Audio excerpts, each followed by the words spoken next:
Isang mapagpalang araw sa lahat mga kapisamban maragul. I am Althea, a member of the Ministry of Lectors and Commentators sa ating Holy Rosary Parish, Pisamban Maragul, and welcome to the first episode of Basilic Catechism, ang podcast na puno ng kwentuhan, aral at pananampalataya. Kamakailan lang ay idineklara ang Holy Rosary Parish bilang isang minor basilica dahil sa taglay nitong historical, spiritual, and cultural significance na sumisimbolo sa ating history at faith, lalong-lalo na ng mga deboto nito. Kaya naman ating bibigyang linaw para sa kaalaman ng lahat kung ano nga ba ang isang simbahan na may titulo ng isang minor basilica. So for this episode, tayo ay magbabalik tanaw. Kaya naman ang ating episode na ito ay tinatawag na Basilica Saysayan. Today, we will talk about the rich history and cultural significance of Pisamban Maragul. Kasama natin ngayon ang ating guest speaker, si Kong Lucio Sison. Magandang umaga po, Kong Lucio. Magandang umaga, Maya Payabak. We are very much honored to have you here po, Kong Lucio. Now, let's take a look back kung ano nga ba ang kasaysayan ng Pisamban Maragul at yung mga key highlights nito kung bakit nagiging unique siya among all the other churches or parishes here in the Philippines or in Angeles City. Kong Lucio, isa po sa mga pinaka-unique na feature ng ating Pisamban Maragul is mayroon po tayong tatlong patron. Ito po yung ating Santo Anghel, ang La Naval at si Apong Mama Kalulu. Maaari niyo po ba kaming bigyan ng background o ng kasaysayan kung paano po nabuo yung debosyon ng mga tao sa ating tatlong patron na ito? So, ang una, ang Birhen, La Naval, no? Santo Rosario, yung ating mga founders na si Don Angel ay devoto ng Santo Rosario. Yung nasabi ko nga, karga-karga nila yung imahen ng Santo Rosario nung sila ay naglinis itong forested area, home of the Aita people dito sa Kulyat. Ito ay commemoration ng 5 naval battles ng mga Spanish and Kapampangan soldiers laban sa mga Dutch. So 1646, sila ay nanalo sa digmaan yon. So ang digmaan yon, tinawag nilang Victory of Our Lady of the Holy Rosary. Dahil ang Spanish Navy ang kanilang patron, ang Santo Rosario. Kaya nga naman po meron po tayo ngayon. Yan tinatawag nilang La Naval. So ang La Naval ay ito ay digbaang pangdagat. So nung sa Manila Bay, napaatras ang mga Dutch dahil through the intercession of Our Lady of the Holy Rosary, sila ay nanalo. So ito yung dahilan bakit yung mga Kapampangan sila ay nagse-celebrate ng La Naval, dahil yung panalong yon ay panalo rin ng mga Kapampangan laban sa Dutch. So si Don Angel ay deboto ng Santo Rosario. Actually, si Don Angel ay nagsilbi bilang light captain of the Light Cavalry Squadron of Pampanga in Manila. So ganyan siya kadeboto sa Santo Rosario. Kaya nung nagkaroon ng parokya, ang ating simbahan ay pinangalan nilang parokya ng Santo Rosario. Yun po yung history behind po dun sa isa sa mga piyestang sineselebrate natin sa ating triple fiesta tuwing October, yung sa Fiestang Naval po. Yan tinatawag nilang Naval because ito yung commemoration of 5 naval battles won by the Spaniards against Dutch in 1646. Kaya doon sa Manila, sineselebrate yung La Naval tuwing second Sunday of October, na kagaya rin dito sa atin. Second Sunday of October din po. So yung isang piyesta natin, yung piyesta ng Santo Angel. So yung Barrio Kulyat ay naging bayan noong 1829. At ang bayan ay pinangalan sa pangalan ng ating founder na si Don Angel. At yung titular patron, ang Santo Angel Custodio or the Holy Guardian Angel. Kaya tinawag nilang Angeles ang ating bayan. So ayon sa kalendaryo ng simbahan, ang kapistahan ng Santo Angel is October 2. Oh, Kaya October 2 tayo ay nagse-celebrate triple. ng Santo Angel. Santo Angel Custodio. And yun din po yung nagmamark po nung pinakasimula po ng ating triple fiesta. Mag-uumpisa po siya sa Fiestang Anghel po dito Oo. sa Angeles. So yun naman Piyestang Apo, ito tayo lang ang nagse-celebrate ng Piyestang Apo. Dahil nung panahon ng revolusyon nung 1897, so nasa kalamidad tayo dito sa Angeles. Alam yung nangyari nun, nasunog yung palengke at may binarel at dumating yung mga balang, yung mga locust. So sinira yung pananim. So yung mga taong bayan, led by the mayor, Clemente Gueco, they asked the parish priest na magkaroon ng kinaryo na 5 araw na petition prayer para mawala itong salot. Okay. Kasi at yung 5 araw na petition prayer ay tinawag nilang kinaryo na kinuha nila sa 5 wounds of Jesus Christ. Kaya dito sa ating parokya, tuwing darating ang Piyestang Apo, tayo ay nagkikinaryo prayers. para mawala daw yung salot na panahon na yon. So nung second day of kinaryo, nagkaroon ng milagro ayon sa kwento sa katauhan ni Roman Payumo. Kasi merong mga katipunan na pumunta sa bayan na sila ay nagre-recruit ng mga membro. Alam mo, ang Spanish government nagpadala sila ng Guardia Civil dito sa Angeles para sugpuin ang pagre-recruit ng mga membro, yung activities na yon. At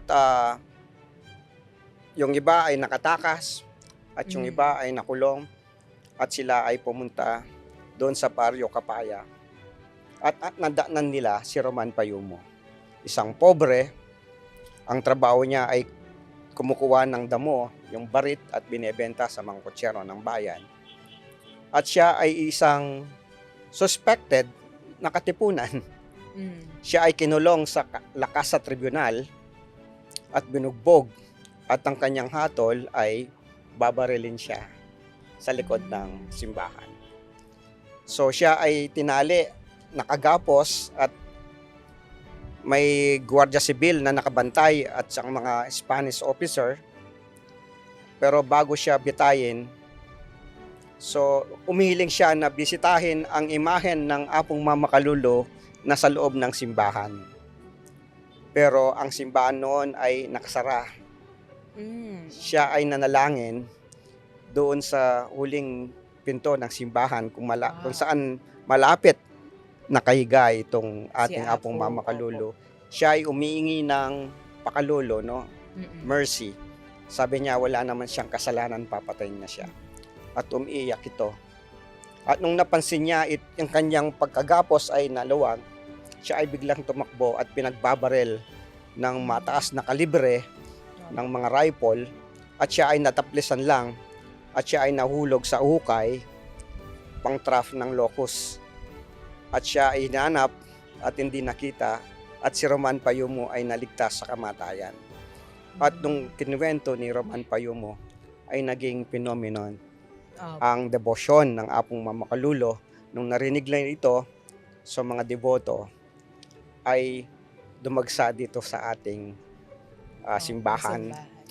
Kaya yung parish priest natin nung panahon na yon, si Father Rufino Perez Santos, isang Agustinian, binigay ang permiso na to celebrate the Feast of Apong Mamakalulu every last Friday of October.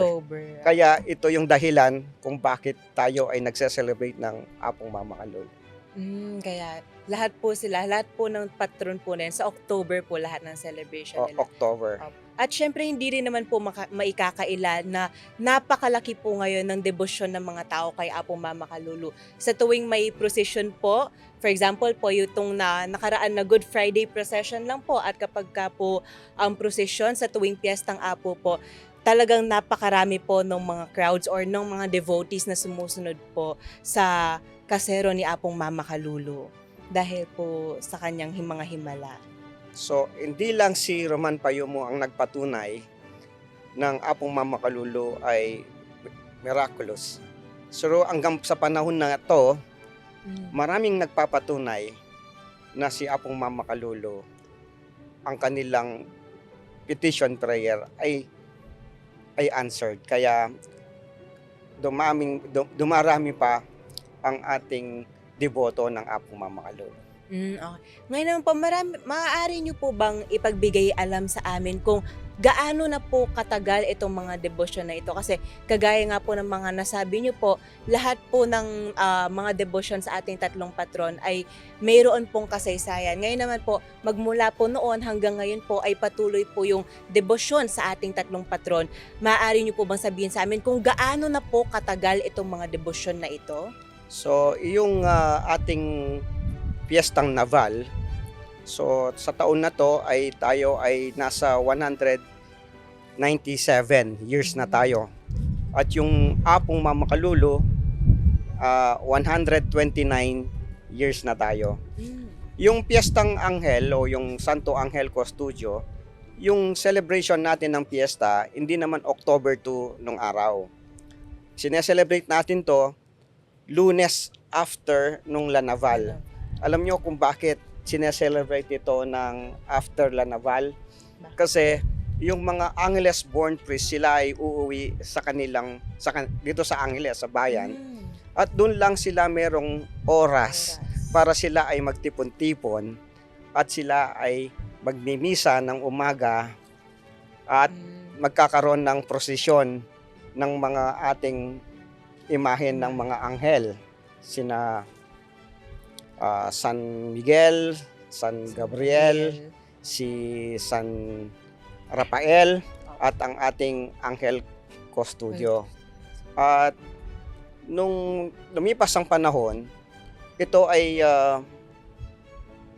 binalik nila yung Piyestang Anghel na October 2 dahil ayon sa kalendaryo ng simbahan, ang Piyestang Anghel ay October 2 at ito ay pinangunahan ng Holy Angel University dahil ang kanilang eskwelahan, ang patron ay ang Holy Guardian Angel.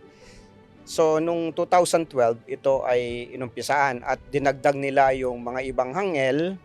Dati yung seventh archangel, si Barakiel, si Sintiel, si X. So nandun lahat yung anghel na sineselebrate natin ngayon. Okay, so napakatagal na rin po pala, no? At syempre, hindi naman po lingid sa kaalaman ng lahat na itong ating Triple Fiesta po sa tuwing October, isa po ito sa mga pinaka-inaabangan sa ating lungsod. Inaabangan po hindi lamang po ng ating mga mamamayan sa Angeles, kundi pati na rin po ng mga iba pong turista na dumadayo po dito.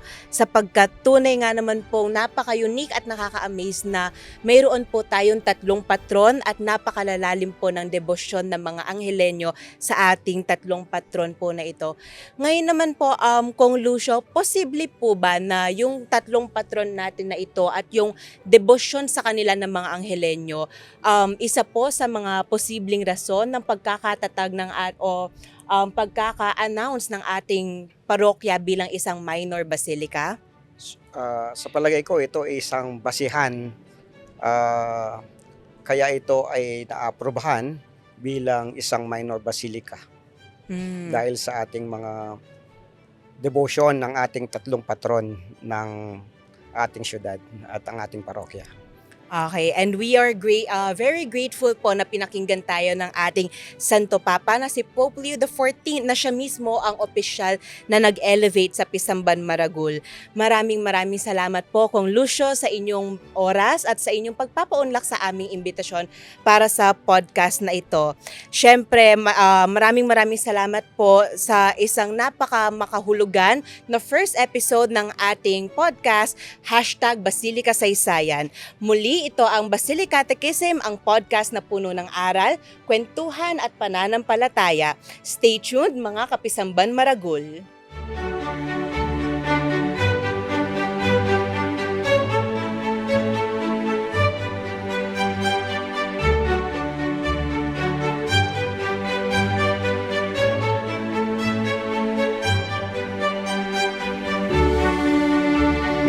Maragol.